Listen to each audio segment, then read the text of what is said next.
찬양합니다.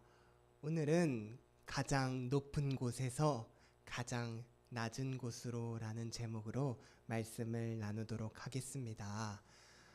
이 사람은요, 로마의 초대 황제 아우구스투스인데요. 오늘 본문 1절에 가이사 아구수도로 나옵니다. 성경에선 가이사 아구수도고요. 역사학계에선 아우구스투스라고 부르는데 아구수도, 아우구스투스가 같은 인물입니다. 그런데 원래 이 사람의 본명은요, 아우구스투스가 아니라 옥타비아누스 율리우스 카이사르인데요. 이름이 참 길죠. 근데 역사를 좋아하신다면 방금 들은 이름 중에 많이 들어봤을 법한 이름이 하나 나왔을 겁니다. 네, 바로 카이사르예요. 바로 이 사람인데요. 로마 역사에서 카이사르라는 성을 가진 사람 중에 가장 유명한 사람입니다. 이 카이사르라는 사람의 가계도를 보면요, 이 사람에겐 여동생이 있었는데 그 여동생이 딸을 낳고 그 딸의 아들이 바로 아우구스투스예요. 그러니까 옥타비아누스 입장에서는 외할머니의 오빠인 거죠. 그런데 이 옥타비아누스가 18살 때요, 카이사르가 암살을 당해요. 그래서 생전에 작성했던 이 유언장을 살펴보니까 이 18살 어린아이를 나의 후계자로 삼는다라는 거예요.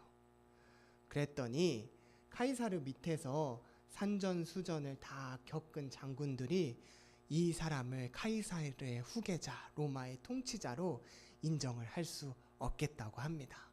그래서 로마 내에서 일대 큰 내전이 서로 벌어지게 돼요. 그래서 안토니우스 클레오파트라라는 연합군과 이 옥타비아누스가 일대 격전을 벌이는데 옥타비아누스가 이깁니다. 그래서 주전 31년에 악티움 해전에서 크게 승리하고 그 즉시 적의 본거지인 이집트로 쳐들어가서 점령해요. 그래서 이듬해 로마 원로원으로부터 최고 사령관, 그 다음에는 로마 수장, 그리고 기원 전 27년에는 숭고한 자, 고귀한 자, 지고자라는 의미를 가진 아우구스투스라는 호칭을 이때 부여받습니다. 여기서 그가 이집트를 점령했다라는 것이 그의 운명을 바꿨는데요. 이집트 하면 예로부터 나일강이 흘러서 그 강 하구는 범람해서 비옥한 땅이었어요. 그래서 거기서는 밀이 많이 생산됐습니다. 이 밀이요, 아우구스투스가 로마로 들어올 때 함께 가지고 들어와요. 그동안 전쟁하느냐고 밀값이 계속 올라서 물가가 올라갔는데 전쟁이 끝나고 밀이 쏟아져 들어오니까 그동안 폭등했던 밀값이 폭락합니다.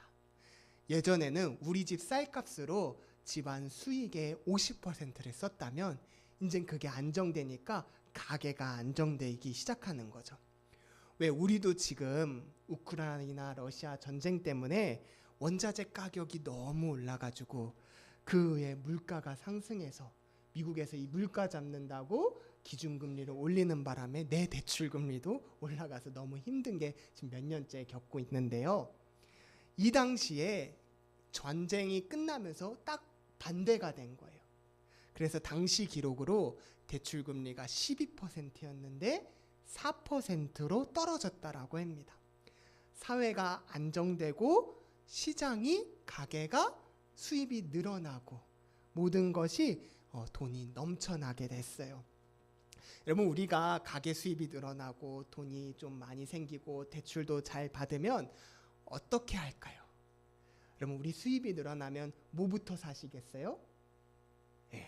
집부터 산다고 하시는 분들이 계시는데 맞아요. 시장에 돈이 넘쳐나면 뭐부터 바꾸죠? 우리가 집부터 바꿉니다. 그래서 이 말은요, 다시 말해 로마의 부동산 가격이 치솟았다라는 뜻이에요. 그래서 아우구스투스 황제는요, 이제 나이가 들어서 생전에 자기가 이룬 업적을 보면서 사람들에게 이렇게 자랑했대요. 뭐라고 자랑했냐면, 나는 벽돌로 지어진 도시 로마를 대리석의 도시로 바꿔놨다라는 거예요. 실제로 이 말은 고고학자들에 의해서 입증됐습니다. 그러니까 시장에 돈이 많고 그러니까요, 로마의 땅이 비싸지고 거기에 건물을 세우거나 또 있던 건물을 재건축해서 대리석 건물을 세우는, 그래서 로마 전체의 그 미관이 굉장히 아름다워지는, 로마가 많이 발전되는 것이 아우구스투스 황제 때 이야기였어요. 이게 다 어떻게 가능했냐면 바로 이집트에서 쏟아져 들어온 곡물 때문이었던 거죠. 자, 그럼요, 이걸 유지하려면 어떻게 해야 될까요? 이집트에서 시행되던 정책이 새로 점령한 점령지에서도 시행돼야 될 거 아니에요. 이집트 바로 옆에 어느 나라가 있냐면 바로 유대 팔레스타인이 있습니다. 로마가 새로 점령한 땅에서도 새로 호적 조사를 해서 그 땅을 파악해야 또 새로운 세금을 로마로 가지고 들여올 수 있다라는 거죠. 그래서 실제 점령한 지역이 과연 어떤 땅인지, 거기에 사람들은 얼마나 많이 사는지, 몇 명이나 마을에 건실하게 일할 수 있는 청년이 있는지, 최대한으로 우리가 그 마을에서 짜낼 수 있는 세금이 얼마인지 파악하고 또 유사시에 군대를 몇 명이나 동원할 수 있는지 파악하게 됩니다. 그래서 호적 조사를 하는데요, 그게 바로 오늘 본문 1절, 2절, 3절, 5절에 등장하는 호적 조사예요. 총 4번 호적이란 말이 반복해서 등장하는데요, 누가복음 2장 1절에 뭐라고 하죠? 그때 가이사 아구수도가 영을 내려 천하로 다 호적하라, 인구조사하라 명령을 내린 거예요. 이 호적은 그래서 언제 실시됐냐면 구레뇨가 수리아 총독에 되었을 때 처음 한 것입니다. 그래서 모든 사람이 다 호적하러 각각 자기 고향에 돌아갑니다. 그래서 오늘의 말씀의 주인공인 마리아와 요셉도 호적하러 베들레헴으로 올라가요. 성경에서 반복되는 말은 중요하다라는 뜻인데요, 호적, 호적, 호적, 호적 4번 이렇게 반복됨을 통해서 우리는 이 말씀 본문에서 그 당시 사회의 분위기를 느낄 수 있어요. 여러분, 호적한다라는 말은요, 내가 완벽하게 이 사회를 통제하겠어라는 뜻이에요. 내가 이 사람들에게서 걷어들일 수 있는 세금을 얼마나 거둘 수 있는지 확인하겠어. 고대 시대나 오늘날이나 인구조사는 그런 의미를 지닙니다. 거기에는요, 내가 이 사람들을 어떻게 하면 쥐어짜낼 수 있을까? 내가 이 사람들에게서 어떻게 하면 착취할 수 있을까? 내가 어떻게든 이 사람들의 억압해서 이 사람들의 노동력을 이용할 수 있을까라는 호적, 호적, 호적, 호적 단어에 그 로마의 마음이 들어가 있습니다. 거기에는요, 예수님의 사랑, 은혜, 자비가 느껴지지 않아요. 어떻게 해서든 그 땅에 사는 사람들이 가진 재물에서 내가 세금을 얻을 수 있을까 하는 것이 오늘 그 1절부터 5절까지에서 우리 호적하라는 단어에서 분위기를 느낄 수 있습니다. 그런데요, 이런 착취, 폭력, 억압을 정말 싫어하는 분이 계세요.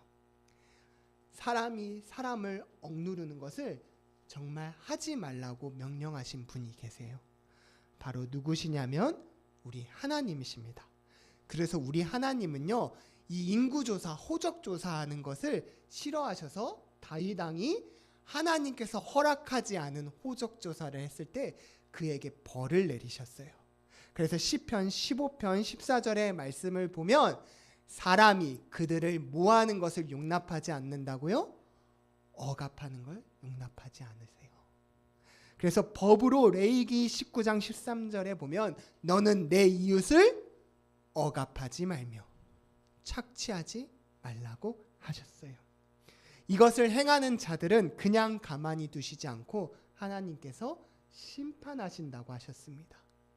여호와께서 억압당하는 모든 자들을 위하여 심판하신다고 했어요.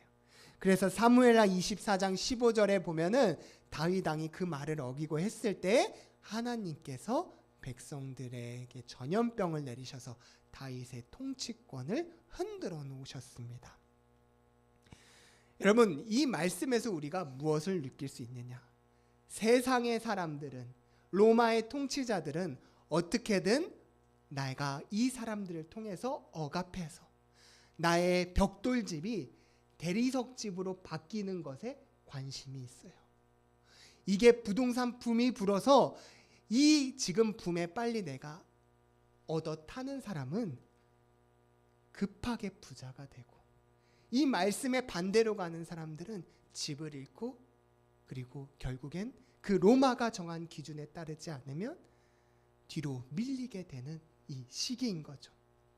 여러분, 그래서 유대 사람들도 빨리 내가 로마화되고 로마에 내가 앞잡이가 되고 로마의 정한 기준에 따라서 내가 세금 징수원이 되면 나의 신분이 상승하는 그런 급격히 사회가 변하는 시기입니다.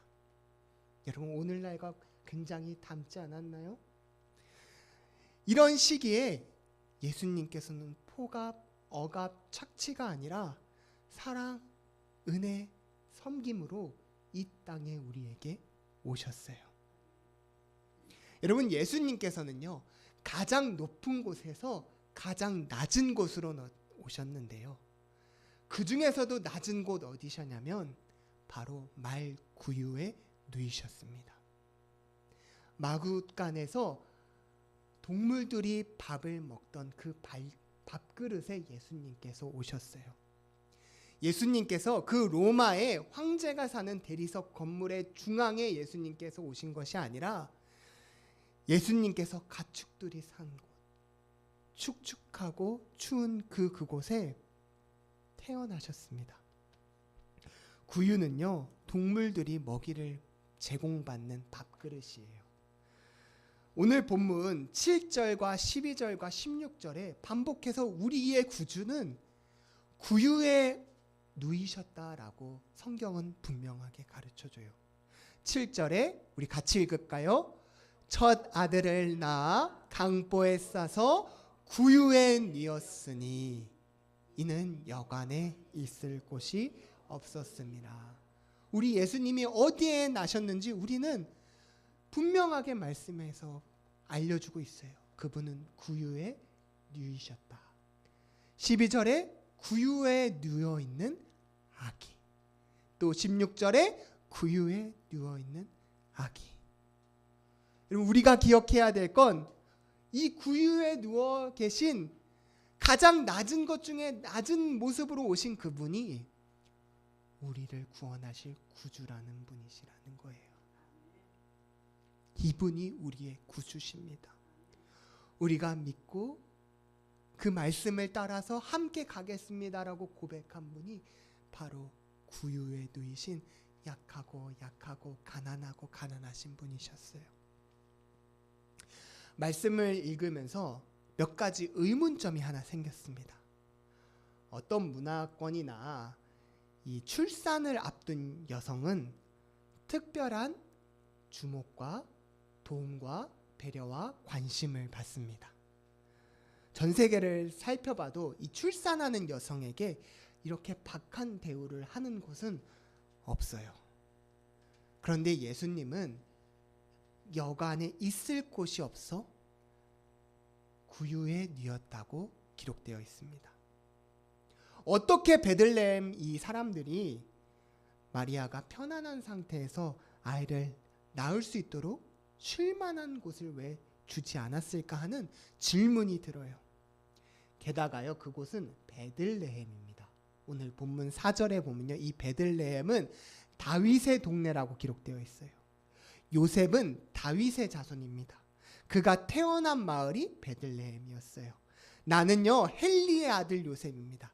헬릿은 맏닷을 낳았고 맏닷은 레위의 아들이지요 라고 말하면 그 마을의 사람들이 너 레위의 자손이구나, 너 헬리 아들이구나, 그래 일로 들어와 라고 할 거 아니에요. 그런데 이 베들레헴에 하는 모든 사람들은 인정사정도 없이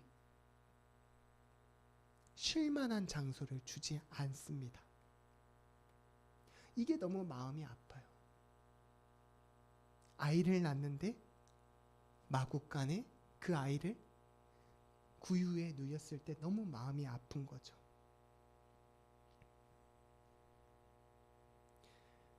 아마 이런 말도 했을지도 몰라요. 야, 너만 다윗의 자손이야? 여기 지금 모인 사람들 다 다윗의 자손이야. 돈이 없으면 거할 곳은 마국간밖에 없어.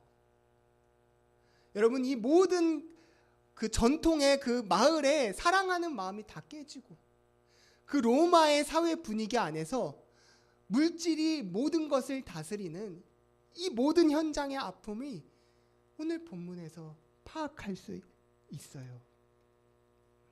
그게 너무 마음이 아픕니다. 그런데 그 아픔이요, 또 다른 아픈 자를 위로하는 시간이 되더라고요. 오늘 본문의 8절부터 그 이야기가 나오는데요. 우리 함께 8절을 읽습니다. 그 지역에 목자들이 밤에 밖에서 자기 양떼를 지키더니. 여러분, 밤에 밖에서 보초를 서보신 적 있으신가요? 밤에 야간 근무 해보신 적 있으신가요? 군대에 다녀오신 남성분들은 다 모두가 잠든 시간에 한 번쯤은 야간 근무를 섭니다. 이 보초를 서면요, 참 밤이 왜 이렇게 추운지, 또 추운데 또 잠까지 와요. 이 자면 혼나거든요. 너가 지키지 않았다. 이 모든 잘못이 일어나면 너가 책임질 수 있느냐고 혼나는데, 참 왜 밤 근무가 힘든지 알게 됩니다. 이 사람의 이 신체 리듬은 낮에는 일하고 밤에는 자는 게 참 우리의 리듬이에요.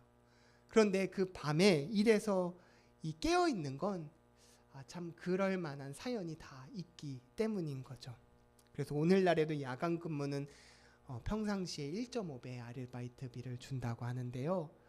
예수님 시대에도 이 야간에 근무하고, 또 동물들을 돌보고, 또 곰과 이리가 양을 죽일 때 거기서 맞서 싸워야 되는 이 목자라는 직업이 3D 업종이었어요. 그래서 가장 배척받고 인기 없는 직업 중에 5가지가 있는데, 그 중에 최악이 바로 목자라는 이야기가 기록되어 있습니다.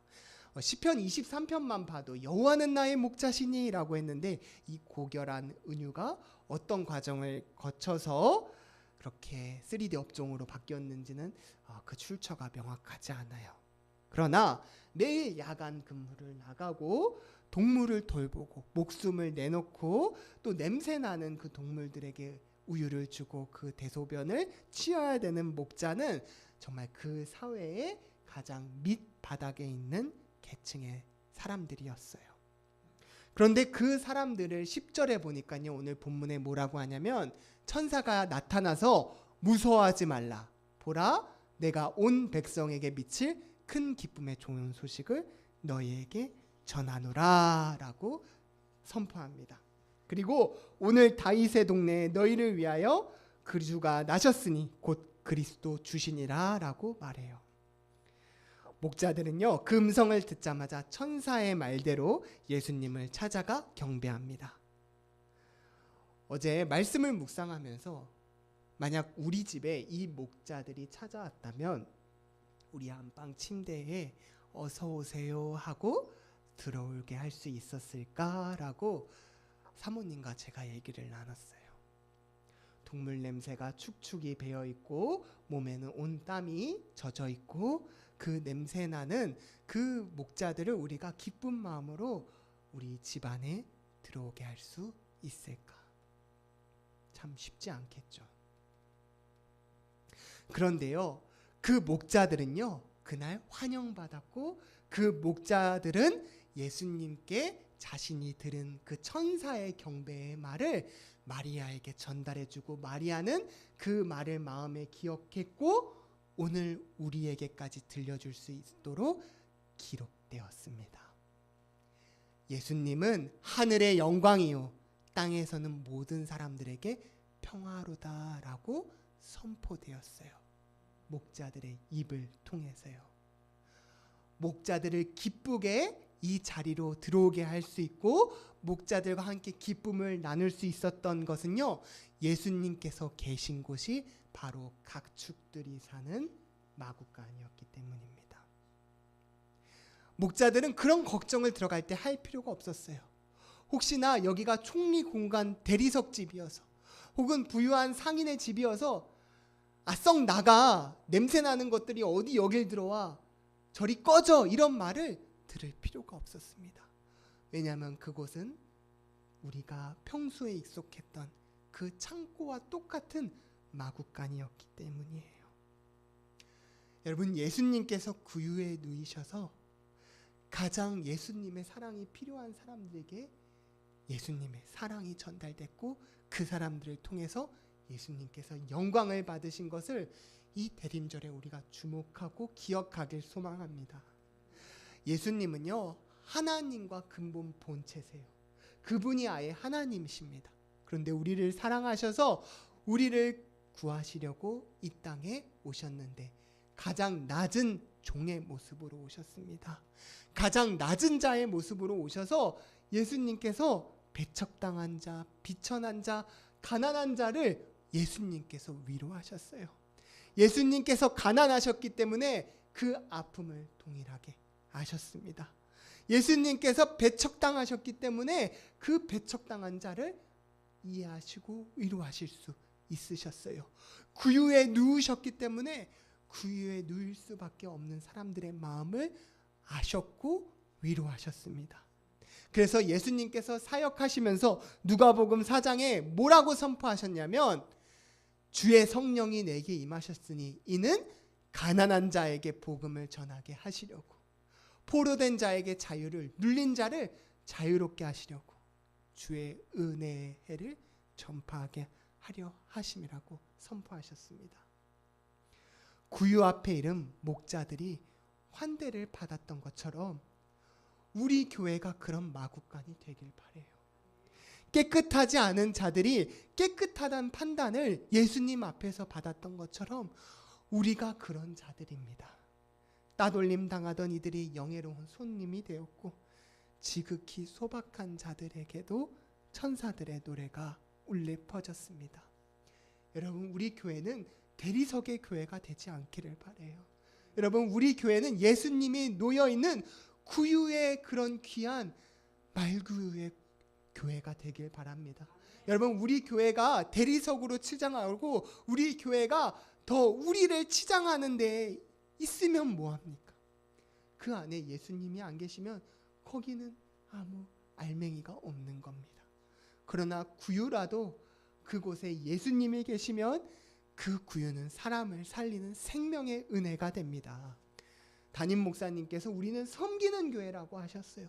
우리 섬기자. 우리가 먼저 예수님께 섬김을 받았고 우리가 더러운 채로 예수님을 만났는데 우리가 예수님을 만나고 거듭나고 보혈의 은혜로 새롭게 세워진 것처럼 이제 다시 우리가 또 다른 사람을 예수님께로 인도하는 섬기는 자들이 되자라고 했어요. 여러분, 우리의 교회는 계속 그 걸음을 우리가 기쁘게 걸어가길 원합니다. 여러분, 구유에 놓이신 것을 주목하고 기억하면서 이곳이 그 낮은 담이 되길 소망해요. 목자들이 찾아올 수 있었을 때 그 구유가 기쁘게 예수님께 나아갈 수 있었던 낮은 담이 된 것처럼 우리도 낮은 담 되어서 예수님 앞에 그런 교회가 되길 소망합니다. 그래서 가난한 자 같으나 많은 사람들을 부유하게 하고 공부한 것 같지만 아무것도 없는 것 같지만 모든 사람들을 새롭게 세워주고 아우구스투스처럼 내가 이 벽돌을 대리석으로 만들었어 그것을 자랑하고 기뻐하는 것이 아니라 내가 낮아짐으로 내가 섬김으로 하나님의 기쁨이 이곳에 가득하게 되었어. 그리스도의 향기가 이곳에 넘쳐나게 되었어 라고 선포하는 주님의 자녀들이 되길 소망합니다.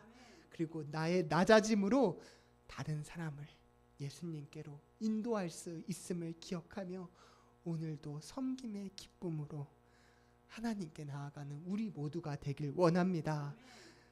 그래서 메리 크리스마스는요, 오늘 행복한 연휴가 되세요라는 인사가 아니라 우리 구주가 구유에 나셨습니다.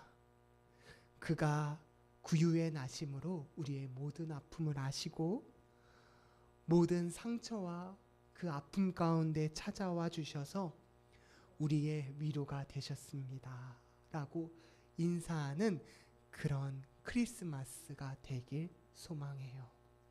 이 대림절에 우리 예수님이 가장 낮은 곳에서 사랑해 주셨음을 기억하고 우리도 섬기는 복된 믿음의 자녀 되길 원합니다. 가장 기쁜 건요, 우리가 가장 낮은 자리에서 섬길 때 환난당한 자, 모든 빚진 자, 원통한 자 다 모였을 때 하나님께서 우리를 가장 빛난 보석으로 역전시켜 주신다는 은혜입니다.